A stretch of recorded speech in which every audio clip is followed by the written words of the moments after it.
Okay, you guys, it is week 9 of Dancing with the Stars, and I thought there's nobody better to bring in than Brittany Cherry, who not only has experience on Dancing with the Stars, especially this season, but World of Dance, so you think you can dance? You've hit all the shows. I love All that. shows.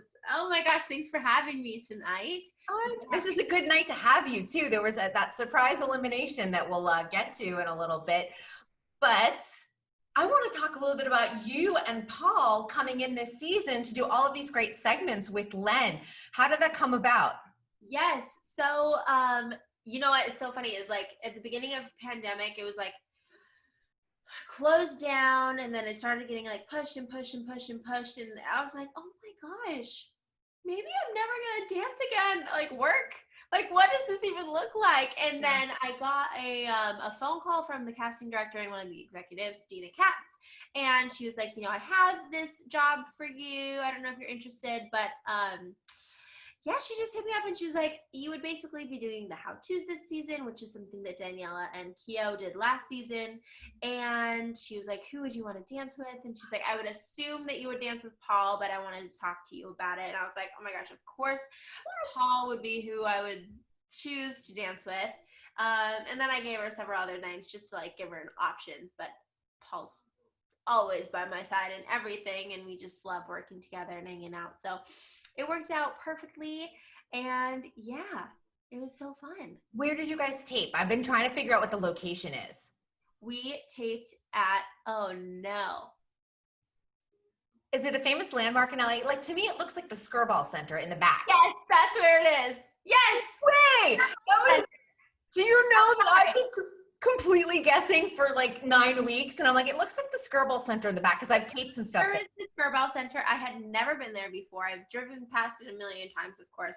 But yeah, Skirball Center. Oh my gosh, I'm a genius. But anyone who lives in LA or familiar with Los Angeles, it is kind of it's on Sepulveda Pass, just so everyone knows. It's like a random building, but inside there's like a theater and there's like a conference center, believe it or not. And I think they have some type of like gallery, but in the back they have like an event space, and that's where you guys dance. Yes, and it's like in this like beautiful courtyard. And you know what, for that shoot they actually hired this guy from Instagram named Kyle Huber, I believe is how you say it, and to produce it. And he specializes in videographing shadows, like shadow dancing or shadow shapes. So basically he flies drones and he shoots at a very specific time of day to cast the right shadows, so it looks like your shadows are dancing together. But in California, it's always sunny, right? But on this specific day, it was you know what? It was in that big, massive heat wave where it was like 113, like Labor Day weekend or something like that.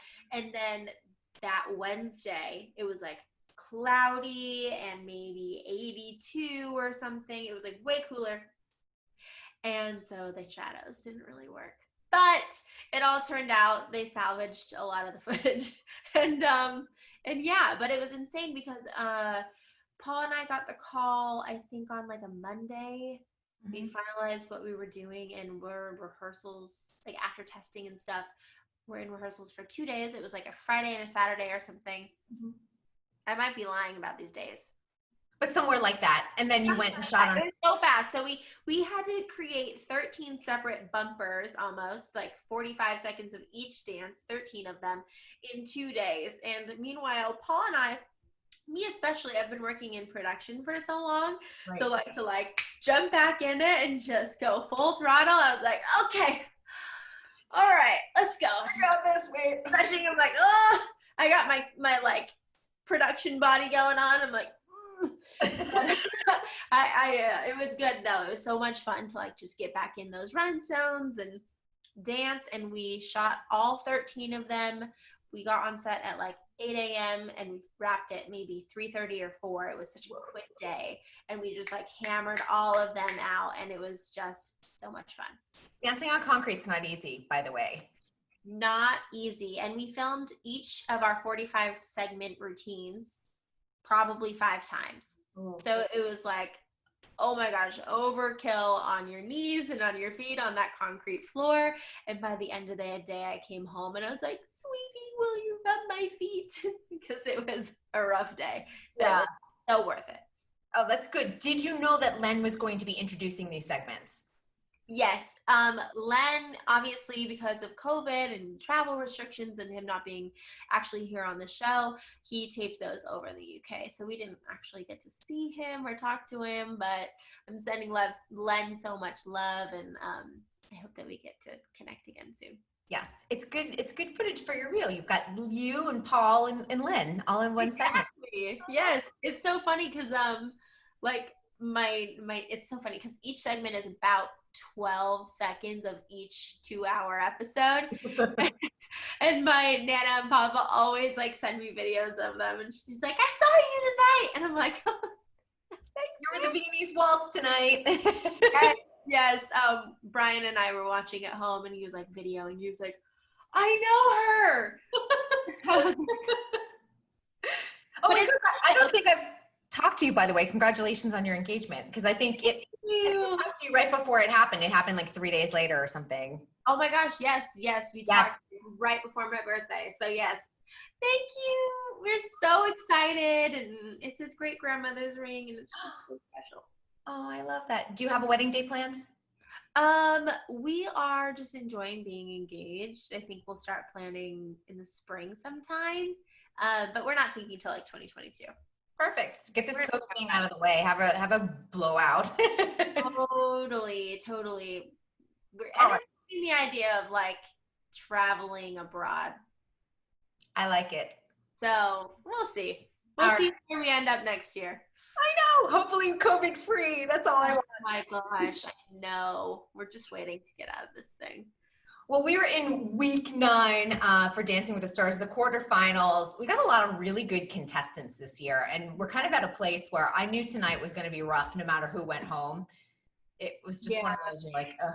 You know what was so unfortunate is I think AJ is so great, but I think he got really in his head tonight, especially after he had that little stumble. And so I was like, oh no, because I was like, oh babe, he's really good, watch him.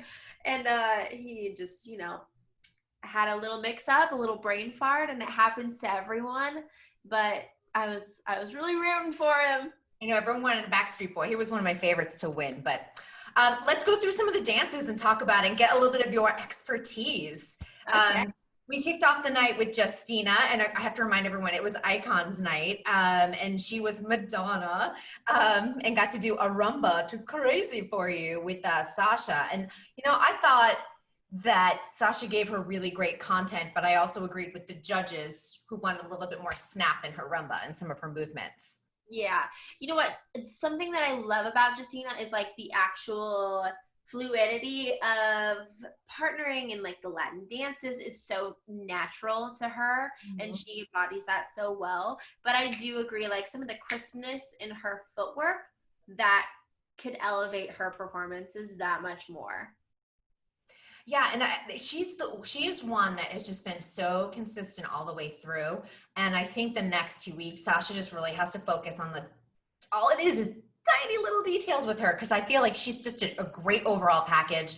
And she's an incredible performer. She's one of my favorite people to watch, just like from like the way she performs and lights up the second that music turns on is so incredible to watch. So I just want to see her level up to that, just like those little details, just to make it that much more dynamic. I think that will like really put her up in the top. And it's interesting too. She's never been in the bottom, so that's great. And I also sit there and I think we haven't had a female like over 40 win it since, I'm going to say, Jennifer Grey, which was a long time ago. Oh, really? Yeah. Wow, I didn't realize. Yeah. So I was like, it would be kind of cool if she won. It'd be Sasha's first Mirrorball trophy as well. So yeah. I feel like she's been like the dark horse. She's never been really on the top of the leaderboard, but she's just been consistent through the entire competition. She's improved every single week, and I really see her being a real contender in this finale. I do too. Slow and steady wins the race, as they always say, You never know. Oh, you never know. The judges gave her all eights, but I call I this. feel like he totally deserves it. Oh yeah, I mean it would be great for Sasha too, because he has put in some time. He has. Judges gave her all eights, but I always call this like the first spot out, the sacrificial spot. They lowball a little bit. So Yeah. 24 it is, but no worries. She's on to the semifinals. And then we go to Nelly. And Nelly is another one. Never been in the bottom. I love that they picked Tupac for him.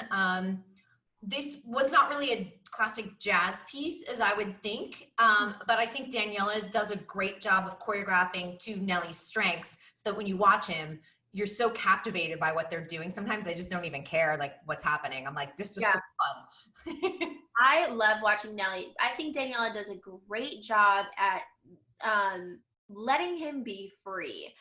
Rather than like forcing him to maybe do technical elements that she would put with a different partner. She really she gives him his structure for his routine and finds elements just to like put Nelly into the choreography. And I think that is what makes people love it, because you see Nelly enjoying every single one of his performances so authentically and genuinely that you just can't help but smile.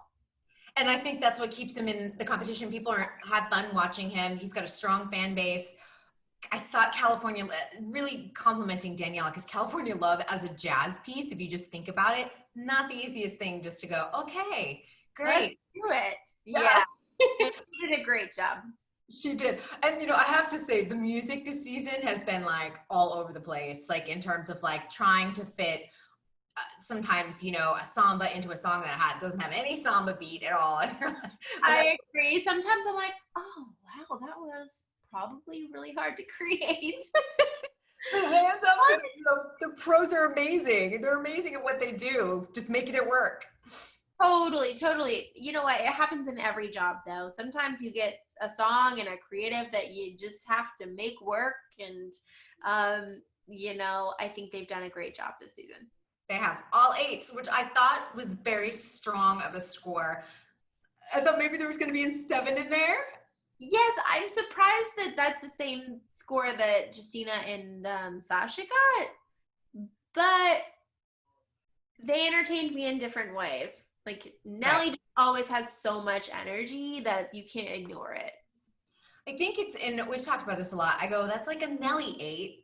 And then Justina, they were maybe because they were wanting a little bit more technique and they know she's capable of it. She could have gotten a 9, but then they were like, we were a little disappointed. They just judge differently based on where people start. Yeah. And they're all progression. Exactly. So it's hard to go, well, why did she get an 8, all 8s, and he got all 8s? I'm like, well, because they're starting from a different foundation. And I know that doesn't sound fair, but that's what's in the judge's head. And so art is subjective. That's where we're at. It's not America's best dancer. It's their favorite. That's right. You sound like Nigel. Well, yeah, kind of. It's true though. Like Dancing with the Stars is a popularity contest. Really, at the end of the day, talk about like Bobby and Sharna. He was the most popular because he was so fun to watch, and I feel like that's a Nelly. That is a Nelly, and that's why I say don't anyone count him out of this finale. Don't assume that he's going home next week out of the semifinals. I totally think he could be a finalist. He's just so entertaining. He is. And if I want to be his friend, I was like, I love you.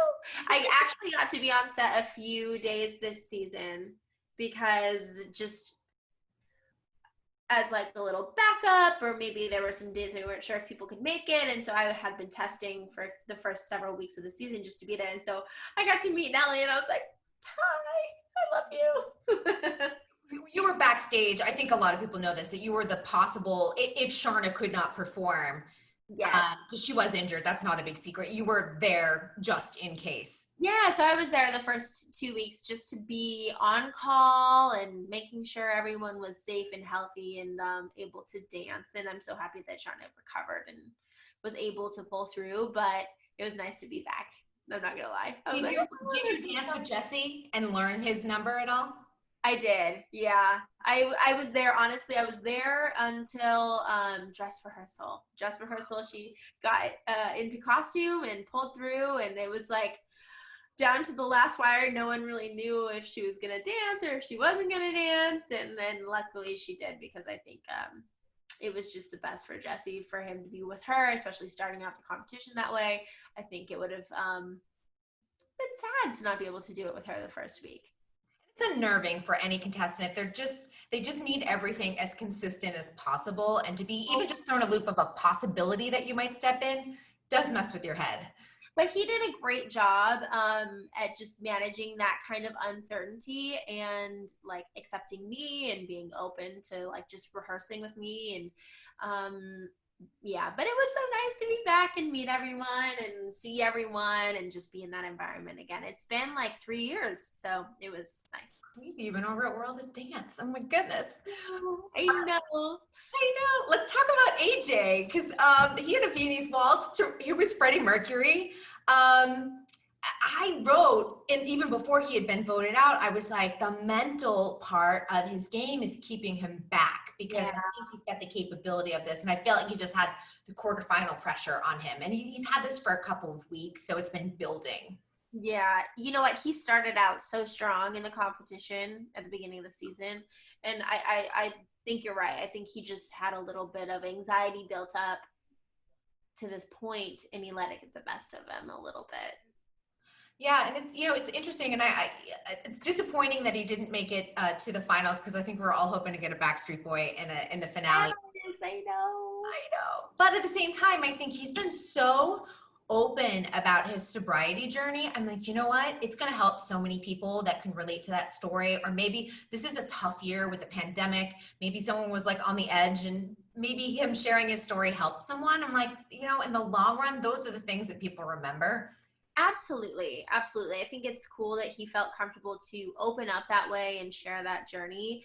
And this year, especially, I feel like people are just more accepting and understanding of what other people are going through. And if they hear what other people have gone through or are going through currently, they may be more comfortable to reach out for themselves if they relate. And I just think that's really, really cool. Yeah, so I think he made a huge impact, and he should be proud of his journey. I hope Dancing with the Stars was a therapeutic experience for him. Yeah, and I didn't realize when he came into all of this that his sobriety journey was recent. I mean, I knew he had been sober for a long time, but didn't realize he had fallen off the wagon. So like, I think coming back with all of this, he like started getting sober, got himself into good shape again, and then decided to do Dancing with the Stars. So maybe this is just kind of that sort of launching pad for greater things too.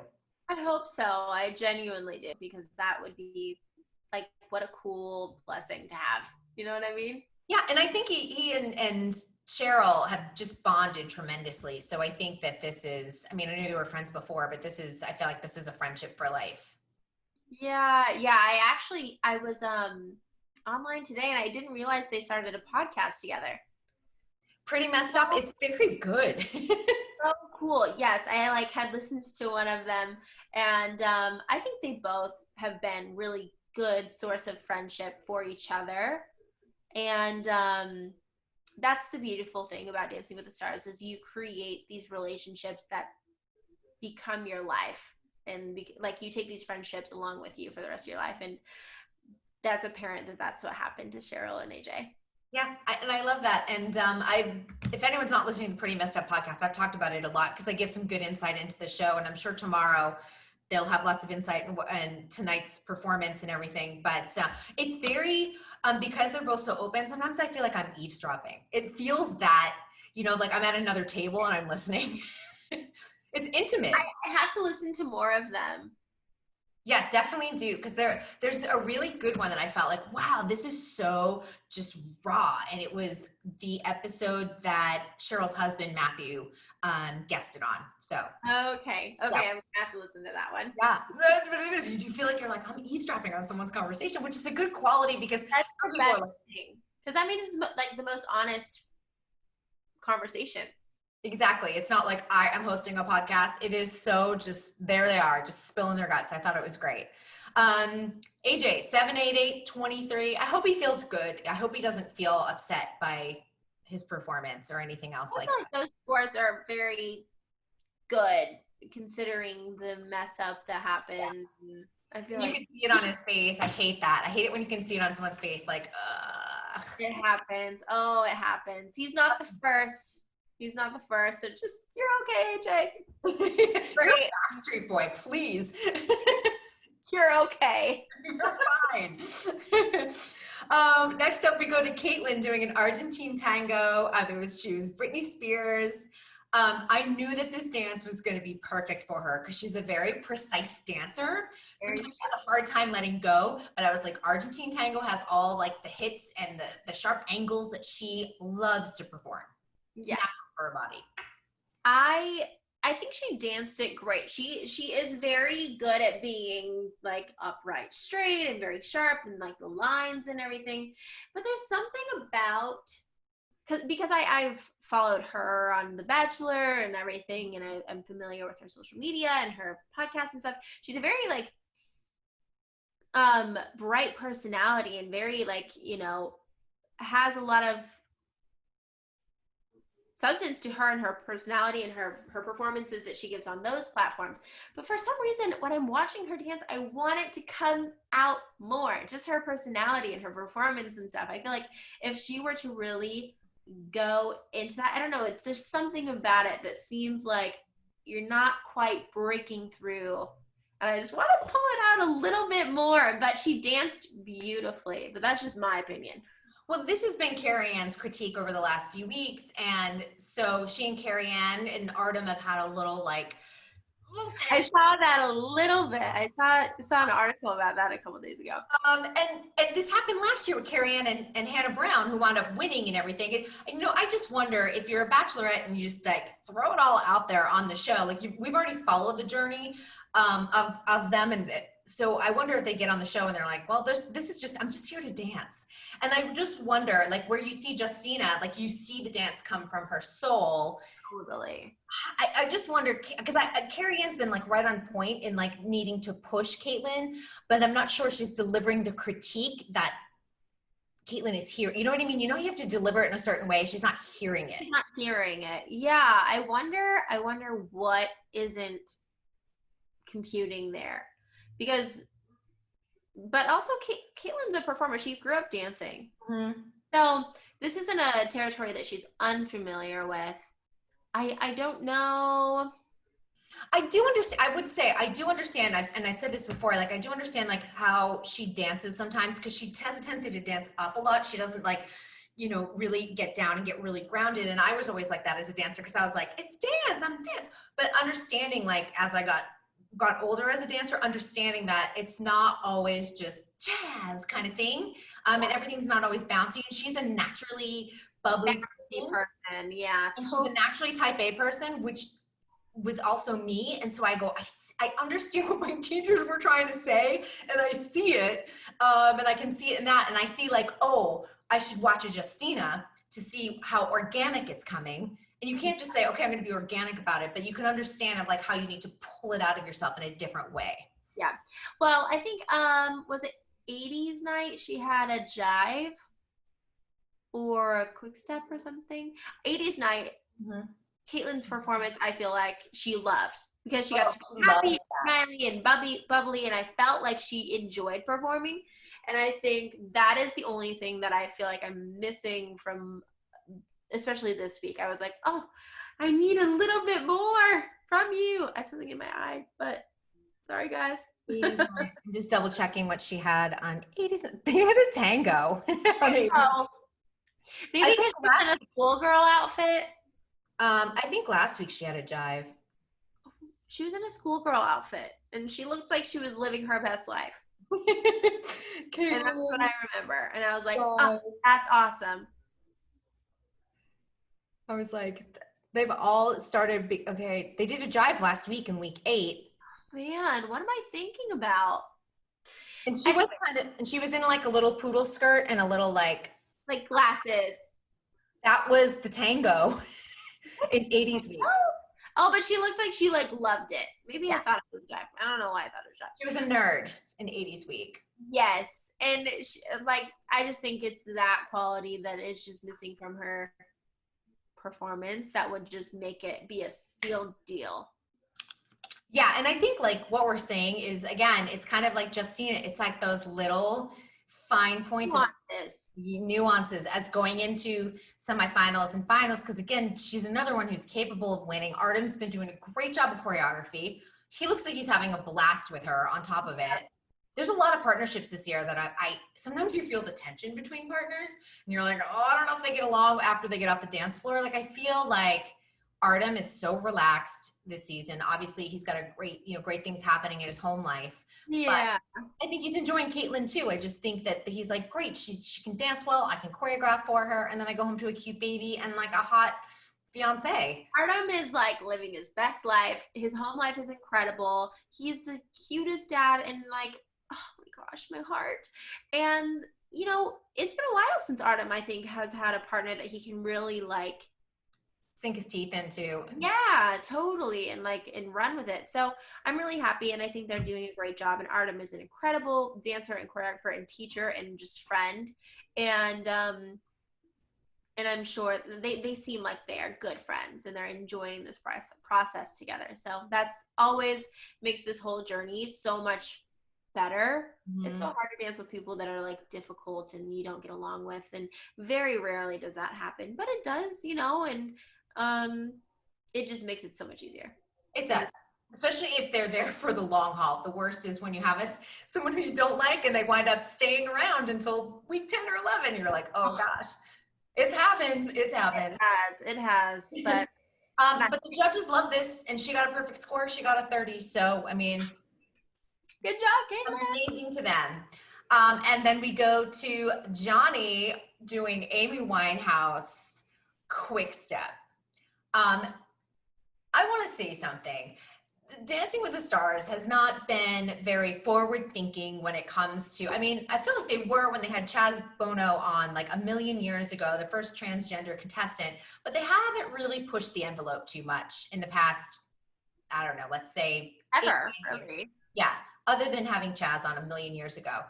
And I think that maybe they're testing the waters with Johnny because Johnny's willing to just kind of go wherever, be gender fluid.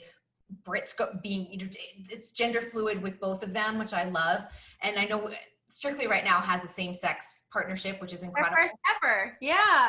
They're doing great. I love it. Because if people aren't familiar with the competitive like ballroom industry, at Blackpool, which is one of the world's biggest ballroom competitions, they have same-sex competitions where like girls and girls dance together and boys dance together, and it's a very normal thing in our culture as a ballroom community. And so it's so cool that Strictly is finally bringing that to their network and to their TV show and just kind of being inclusive that way.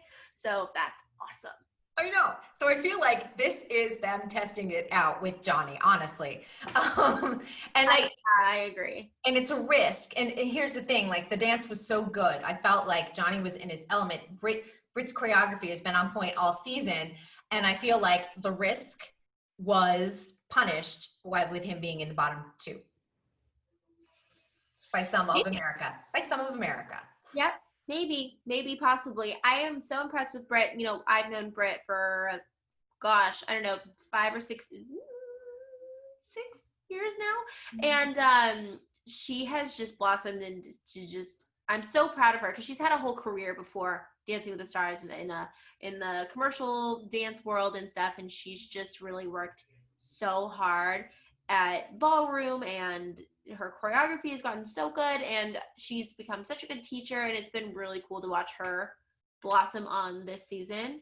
And I'm really proud of her and excited for her for like everything that she's doing and being at the forefront of being the first Black female pro on the show, and then also being partnered with the first Chaz Bono, Niall DeMarco, and because he did the same-sex dance on the show too. He did. Yes. And they were the first. And Chaz danced with Lacey. So Chaz. I don't know.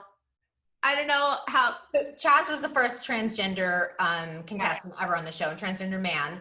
Dance with Lacey, though. They didn't partner Chaz up with a male pro. Another male pro. But Niall and Keo did the first boy and boy pro. Yeah, because that was Pro's dance. So and then Johnny. So she's partnered with Johnny. Is like there. I don't think there's ever been anyone like him on the show. And you know, every single time I watch him, he is so genuinely excited to be there and to be living his best life and to be just dancing his life away. And Britt is such a good backbone to that partnership and like to guide him through this. And I think they guide each other. I think they've become such awesome friends. It's been so cool to watch them just kind of fall in love with each other during this process. You can really feel the friendship that is there in that partnership and the support. And I think, you know, some people I don't know why he was in the bottom. I don't know. I don't get it because I love watching him dance and I'd vote for him. You know what I mean? I love the Amy Winehouse aspect to it too, because they've done this where you're just like, I just think I'm looking at just two dancers. I'm not looking like, oh, this is a male dancer, and this is a female dancer. I'm just looking at two really great dancers out there on the floor, and they've done this a lot with blending that line and just making it about a piece rather than who's who. Right. And this quick step looked beautiful. Like some of that, like they did a leap at one point, and I was like, well, okay.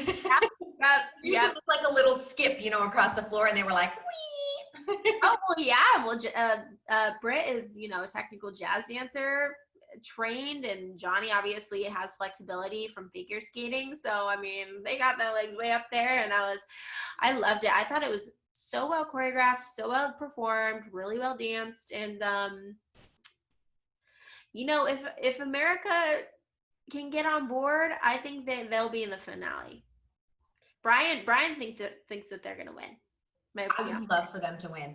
Yeah, I would love for them to win. We just love watching them. So, and how about for him? It's been a long time since the first season pro won. Yes. Julianne might be the last one. Won? I was gonna say Whitney might have, but no, Cody Simpson was her first partner. Yeah. Then she had Alfonso. So, but I think Julianne is the last. Cheryl did it her first season, but then Julianne. And I think Peter won. That would be so cool if Britt won. Oh my gosh, I would scream and then cry for her, and I love it. What a journey. So cool. What a journey that would be. They got all 10s. I mean, it was a fantastic dance. I love it. And I love Amy. I have her record on my wall. Like, so good. I just wanted to read a quote too that Derek called out, which I thought too was great. You being you will always be enough. I love that. It's a good thing to remember. Derek has some good like one-liners, and he just is like, does. He's ready at the whip. He's like, I got it. Then we go to little tiny Sky, who is like the cutest little fairy. I love her. She's only 18. And she's so just petite. She's so like pocket size. She's so cute. She's like a Polly Pocket, and I just want to put her in the pocket. Yep. And just a beautiful soul. Doing Janet Jackson tonight. I love it. Paso Doble.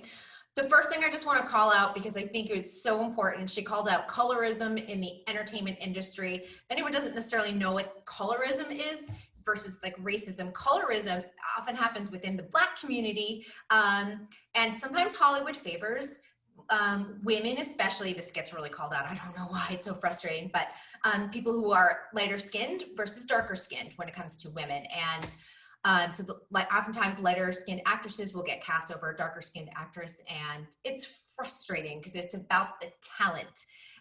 It shouldn't be about what color your skin is. So I thought that was great that she was speaking out about it. I think that's so cool. You know, for such a young person to use her platform to like, I mean, that last statement was like, use your voice. And, you know, that's a brave thing to do, especially as a young person with a lot of media attention. It's, you know, can be a hard thing to choose to use your voice. And I thought it was really brave and cool and commendable of her to, you know, make that statement tonight and draw attention to it. And, you know, it is an issue, and it's not an issue that I can say that I know, because I can't speak on that, but I know of friends who have dealt with this issue for years and years, that not only in the acting, but singing and dance community. Like it's it's in most professions, and it's just not widely talked about. But I thought it was really cool. Yes, and I think we should be talking about it. This election this year was a big year, a big eye-opening, and obviously, if we want to be allies as white women, especially, we have to educate ourselves. We have to be supporters. We have to speak up. So let's do that. Yes. Love that. Yes. This has been a big year for women and women of color, and I'm just really, proud to be an ally and a friend to my peers who are in that community. Yeah, and I also have to say this weekend, just I know not everyone we don't all vote the same way or anything else like that, but seeing a woman get elected to the vice presidential position, it took 244 years, and we were alive to see it. Geraldine Ferraro tried it in the 80s. Sarah Palin tried it in 2008. But to see, they paved the way, they opened the door, they shattered the glass. But to see Kamala Harris, just to see that, I couldn't stop crying the weekend. Oh my gosh, it was so incredible. And regardless of whichever way you lean or vote or support or don't support or whatever, this is a historical moment, and so incredible for little girls everywhere, and just for the people who have worked so hard to get where they are. Just validates all of that hard work and all of that stress and tears and no's that they've received. And it was a really special weekend for that reason. I think it's just it's one of the moments where you're like, where were you when, kind of thing. So my husband and I were sitting in our living room crying our eyes out. We couldn't stop. Oh my gosh. The news has been on in our apartment for so many days. And so on that morning, we were like, let's just lay in bed, hang out with the dogs. We're just going to take a slow day and not even turn on the news. And then all of a sudden I got an alert on my phone, and I was like, and we sprinted into the living room, and we were just, oh my gosh, it was just such a cool moment. Yeah, and little girls, people who are 2 or 3 right now, they will never know a life of not having a woman in higher office. We haven't reached but and see that it's attainable. It's attainable, which is awesome. And that's awesome for exactly whether you're Republican, Democrat, Independent, Libertarian. It just opens the doors, which I think is great. Let's talk about Sky's Paso Doble. Yes. On to our Janet Jackson Paso. Oh my gosh. Well, I love Janet Jackson. One of my favorite pieces that I ever did on the show was with Val, and we did Rhythm Nation, and it was, oh my gosh, what's his partner? I did Rhythm Nation with Val. Trio night? No. It was like a bumper? Tamar Braxton. Oh, that's right. With Tamar Braxton, we did Rhythm Nation, and we had dancers from Janet Jackson's tour to come and teach us a rendition inspired by the original choreography. And it was just the coolest, most empowering moment ever. And I was so stoked to see Sky tap into that tonight and just take that even further. And I was just like, oh, this is awesome. I thought it was really smart of Alan to give her that big solo moment at the beginning of the dance too. It's scary, but it's awesome too at the same time, because I think it was a powerful moment for her. Absolutely, and she owned it. I know, and that's exactly it, because we always are like, she's so cute and blah blah blah, but it's honestly in dance, when you have that powerful moment by yourself on the stage, everyone's watching you, and the fact that she found strength in that, incredible. Absolutely. I feel like, this week we got to see maybe a different side of her that isn't so bubbly and so cute and whatever. And, she said that she came here to win and came here to make a statement and came here to knock everyone's socks off. And I think she did that tonight. Yeah, and the judges have, some weeks they've been hard on her, and sometimes I was wondering, you take it sometimes to heart too much. And so she was a little wobbly some weeks, but I just feel like she's starting to find her voice. And if you're going to find your voice, do it now. This is great. Do it in week, 9 and 10 and 11, because that's what gets you the mirror ball. It's interesting when we have young people on the show. I feel like there's a switch somewhere in the season. It happened with Zendaya, it happened with Normani, it happened with who else was a very young one? But a switch where they kind of own their maturity. You know, they come in a girl and they leave kind of a woman and just understanding themselves more. And I think that this show doesn't age you, but it gives you a lot of experience and Personal growth. strength. Yeah, totally. And I think that this week was that week for her. And it was with Janet, so perfect. All nines for that girl, 27. She should be really proud of that score. Then we go to Neve doing Elton John and the Jive. I just want to say, I'm going to throw this out there because he was like, I want to do Broadway. It is my dream. I know Broadway's closed right now, but it'll reopen at some point. He's the perfect Billy Flynn for Chicago. Oh, yeah. He would be great. He would be great. I also think he would live his best life in a Broadway show. I think he would love it and thrive and like be so good.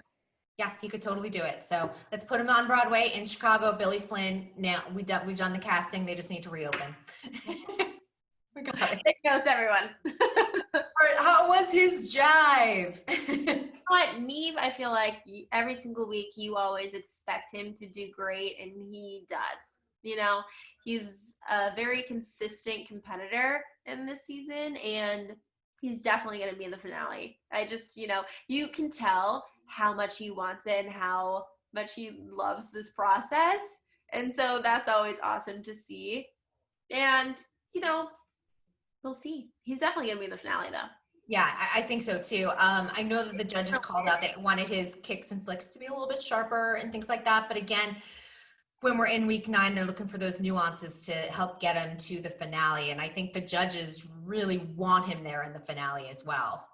I agree. And he's a hard worker, and I think he's taken constructive critiques throughout the season and really applied them. So I feel like, you know, those little nuances, the flicks, the sharpnesses, you know, even the details all the way down to his fingers and his toes, just got to elevate his whole performance if he wants to win.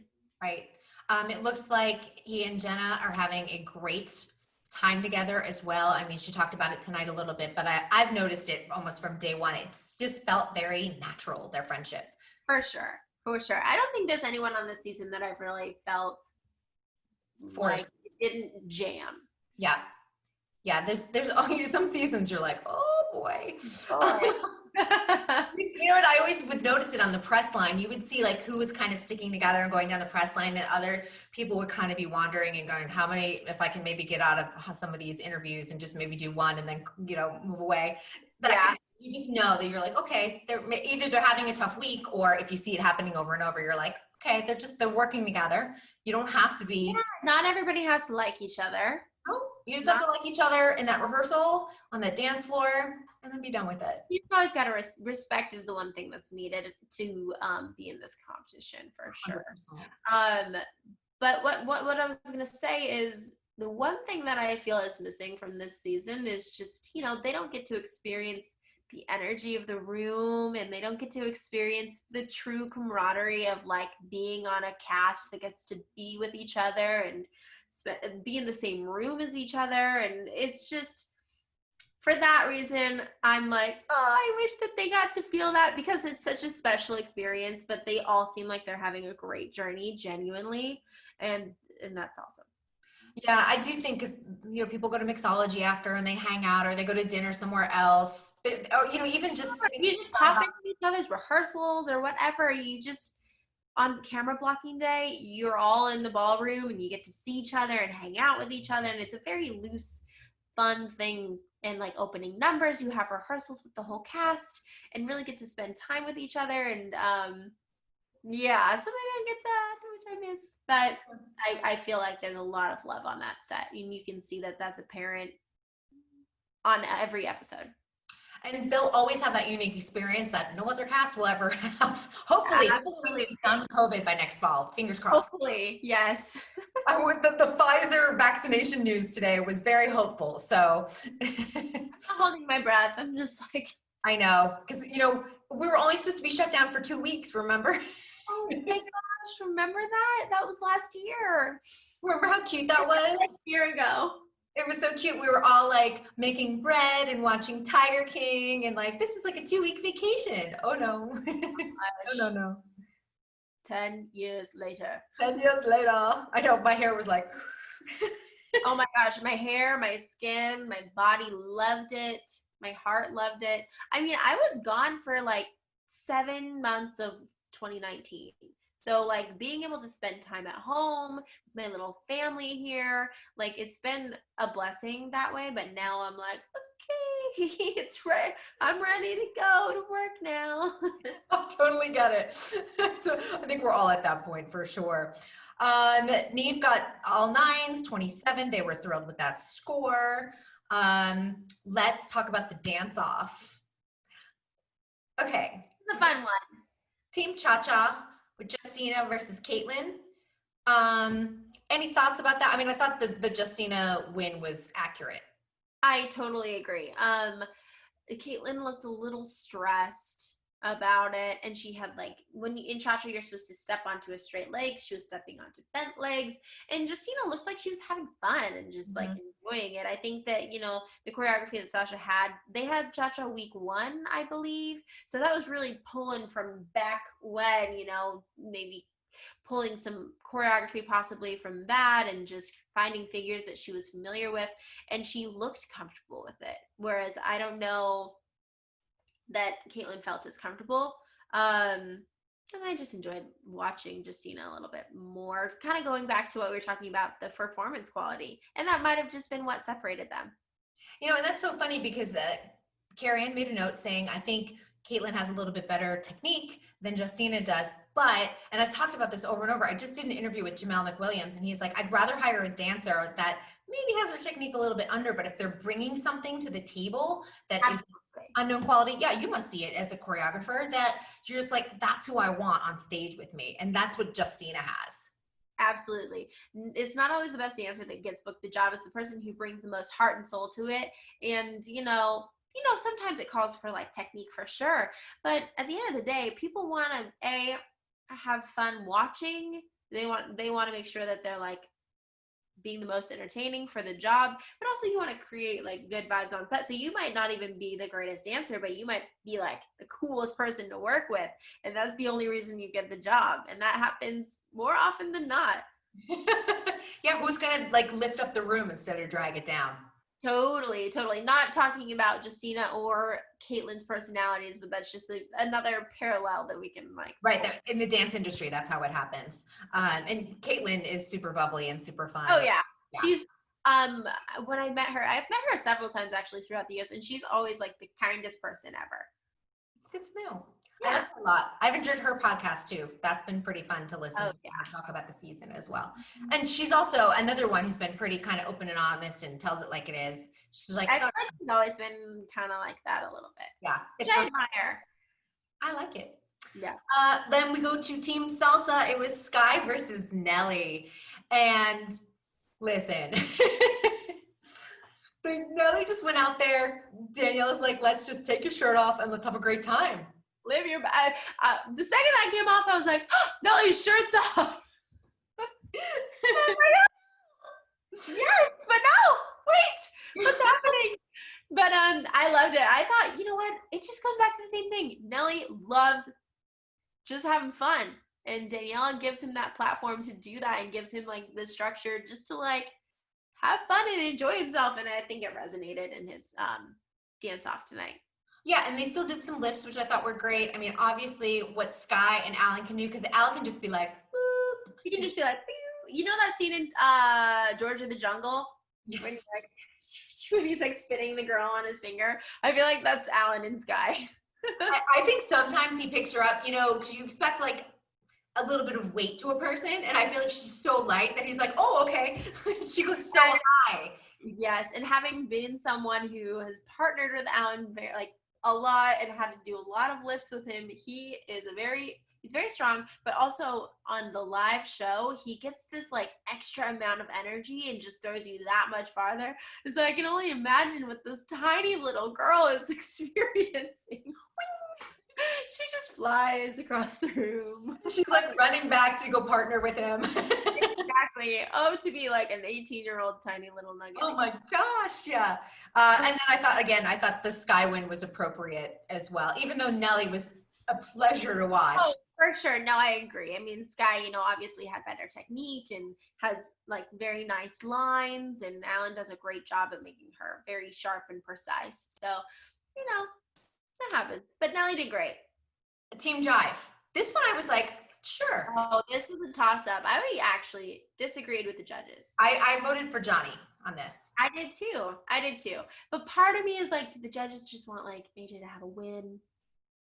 Maybe. Maybe. We knew that Johnny had already had a perfect score. He had gotten 10s across the board for his dance tonight. Yep. They both wound up in the bottom too, so it didn't matter in terms of those extra 2 points. I mean, maybe it would have mattered. I don't think 2 points were going to make a big difference whether Johnny was in the bottom or not. I was surprised to see Johnny in the bottom, honestly. But I thought that I just gravitated towards Johnny and Britt in that segment a little bit more. I did too. I just felt that they were a little bit cleaner, I think, through all of it. I think that AJ was still a little bit in his head and insecure about what happened maybe in his previous performance, but the judges chose AJ and Cheryl, and they ended up getting eliminated. So I think in hindsight, I'm glad that he won the dance off, because I feel like it was a rough night overall. Yeah, you don't want him to go home like feeling down or low or anything. And it's interesting too, because Johnny has been in the bottom too before. This is his second time in the bottom, but at the same time, I don't think any judge can really justify. Because I think was it Derek that said he would save AJ, because they left it a tie, didn't they? Yes, it wasn't a tie. It was 2 versus 1.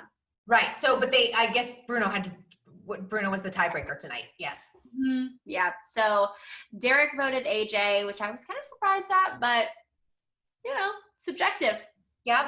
He sees something, and I think that's good though, because having the judges agree all the time is not. And I think that they like to have a little bit of drama at the end. It's good to be like, oh, I'll save AJ. Okay, now who is Bruno going to pick? Is it going to be for sure AJ? Is it going to everyone's on their toes, and it's the semifinals, so. Yeah, you got to create a little good TV, and at the same time, you've got 2 contestants who've been popular and have done very well through the competition. Now you don't want either of them to go home. You have to create that like, It's gonna be.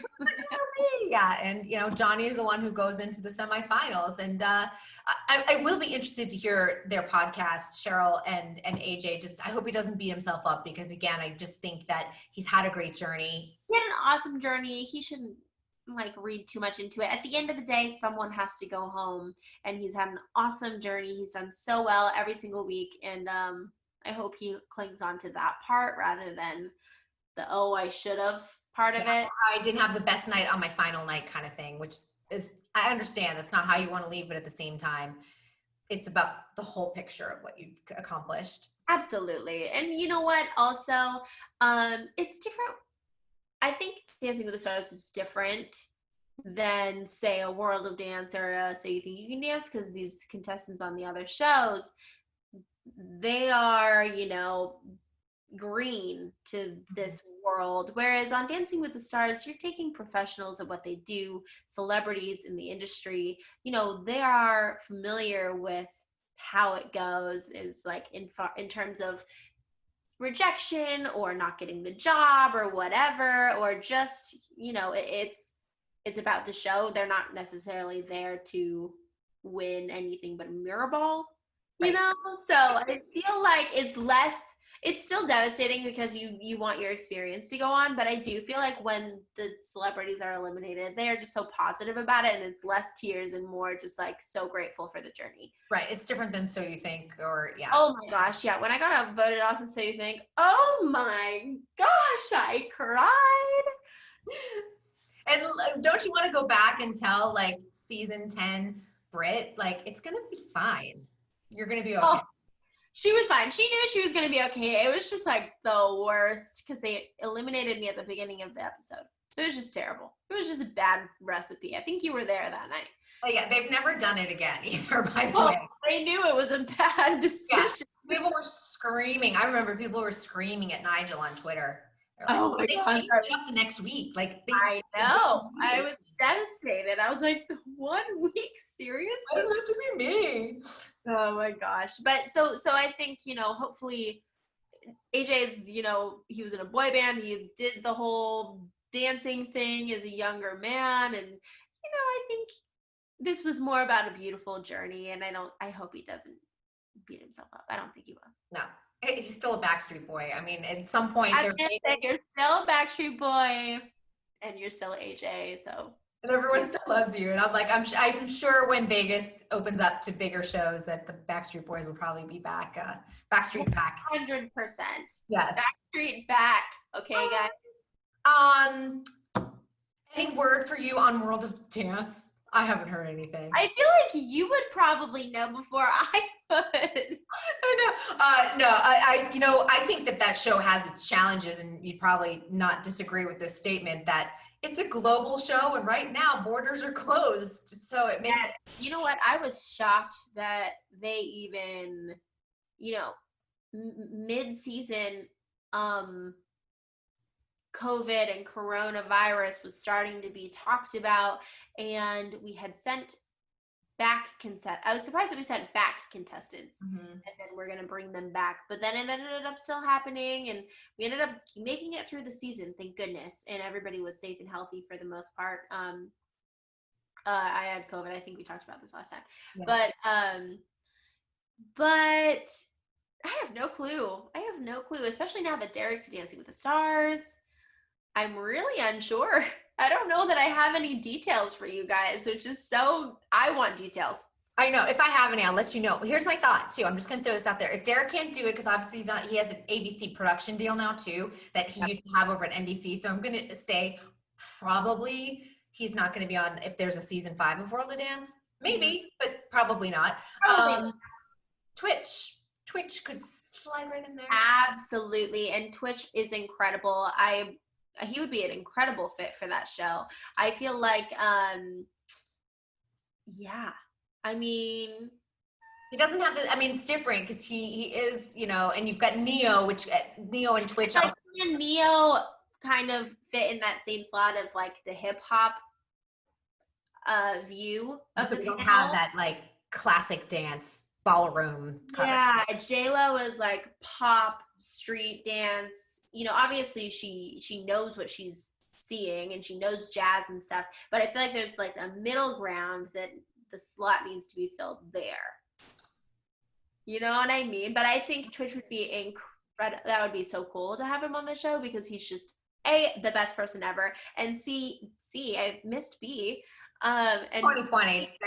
He's just, he's like a dancing veteran. I feel like he's been, part of this community for so long, and I'm so happy he finally has like a really awesome voice on the Ellen show. I'm so proud of him in his new position. He's an executive on the show now, but I think he would be really good, a really good fit. If he's good time. Good theory. Yeah. I don't know. It's such a bizarro time. I'm just grateful that I have work when so many other people don't have work. So I'm just taking it day by day. And can you talk about your Kylie Jenner project? I sent you a DM. I was like, oh, okay, hello. Like, that's amazing. It was so much fun. You know what? It just goes to show that like you never know what's going to come back around to you, and just to like be kind to everyone on set and just always work your hardest and create good energy around you. We talked about this last time with Paul, but I had met Liam Lunis at the European Music Awards when Paul and I were dancing with Ed Sheeran back in 2015. So we met there. Cut to World of Dance season 2. He was there from the UK, kind of just seeing how we run production and just like popping in, and we had like reconnected there. And it was a brief, maybe 10 to 15 minute conversation throughout the day, like hi, hello, whatever, how you doing, XYZ. And we just kind of like vibed. And so we hadn't talked since then. maybe a few like Instagram comments or whatever. And he hit me up a couple weeks ago and was like, hey, I have this project I think you'd be perfect for, whatever, blah, blah, blah. And it was cool because I was kind of an in-person proxy. So the directors, the Morelli brothers, who are like Vogue Italia, very editorial directors, live in Milan. And Liam Lunis was their choreographer who was in Milan with them. So they needed eyes and ears on set in person to be with Kylie, and they delegated that to me, which I am so honored because I've never worked with the Morelli brothers before, and that like they're obviously extremely reputable and great at what they do. And so I was just super honored to be part of that. Um, and it was just cool. I'd never been part of a production where the directors were on the other side of the world on Zoom. So it was just a really, really cool learning experience because I haven't done much editorial work before as a movement coach and as like kind of a proxy director-ish in-person person. Well, COVID's creating so many different ways of how we shoot. I recently did a shoot and my director was in New Jersey on an iPad. And I have that happening again next week. So it's just funny. You just have to get used to it. And like, you do your take and then you have to go back up and go, okay, what are my notes? Yeah, totally. Well, it was so interesting because they were like in my ear and I was talking to Kylie, like we were all having a conversation in my ear, but Kylie in person, but then they were also on Zoom in the whole entire room. So it was like, oh my gosh, so many things are happening, but it was really cool. And I think that it turned out really beautifully. The creative idea was awesome. The shapes of her body were amazing. Yeah. Oh my gosh. The way she just like, I'm like, oh, my beautiful silhouette look like yours, please. So it looked amazing. I was like, that's so cool. What a cool project. And, things like this might not have happened because of COVID and just the way we've had to configure our lives. Yep. Everything happens for a reason. And so, this COVID quarantine travel restriction thing offered this opportunity to me. And I'm really grateful because I learned a lot. And I think that is the most important. Absolutely. Anything ahead that you're working on that you can talk about? Not that I can talk about. I'm trying to think. Oh, I'm doing something with Catherine Burns later this week, which will be fun. So I might be posting on my Instagram. I'll be a two-time Emmy winner, Cat Burns. Two-time Emmy winner, Catherine Burns, and awesome, beloved friend of mine. I love her. She always is so generous to me and offers amazing opportunities. So I will be joining her on Thursday as of now. And I think that's all I have kind of in the works. It's kind of funny because everybody thinks that I'm working on Dancing with the Stars right now. But I just pre-taped everything. So everybody thinks that I'm like quarantining and not seeing anyone. And I'm just like, no. Well, also because of all the your trailer photos and videos too, I think they're thinking you're on set each week. Absolutely. Although I stacked them up. You know what? They called me into set because they didn't know if somebody was going to be able to make it, and I got there at like 9 a.m. and then as I was walking onto stage, they were like, "Okay, we don't need you anymore." And so I was like, "Okay, well, I'm here. I'm gonna make some TikToks." I'm not a TikToker at all. Like this is my very first kind of venture into TikToks. So I shot like 5 of them in one day, and I'm actually gonna go back on Wednesday and shoot some more. I love it. Why not? I mean, they're just sitting in a warehouse. I'm gonna go try on some costumes and dance around a little bit, and they're fun to make. I love it. I'm like, shoot some material, gotta have things, gotta give followers something good. I guess it's kind of funny. That's what my plans are. My TikTok plans. Your TikTok plan. I know. On your to-do list, Wednesday, TikTok videos. What a silly thing. I had such a hard time with it in the beginning of TikTok. I'm like, I trained my whole life to do this. What? But I feel like they're very fun to watch. They are fun. I can't do Charli D'Amelio, I think is how you say her name. Mm-hmm. She's great, and that's great, but I can't do it. I tried like 1 or 2 of them, and I just felt so I I couldn't get myself to do it. But I feel like I've fallen into this kind of like fun little transition thing where I can be myself and dance the way that I want to dance and feel like I can use my skills that I've acquired over the years in that way. So I feel like I'm finding my own kind of. You got to do Britt Cherry. That's all. Yeah. Add a few rhinestones and I'm at home. Yeah, you're in your element. That's all that matters. But no plans other than just getting ready for the holidays. I love it. Not a bad thing at all. Are you staying here or are you headed back to Utah? You know what? I haven't spent a holiday in Utah since I was 17. So I guess long time. No, well, so my mom and her husband live in Arizona. So for November for Thanksgiving, we're gonna go there and spend it with them, and then for Christmas we'll go to Seattle for about a month, I think. Nice.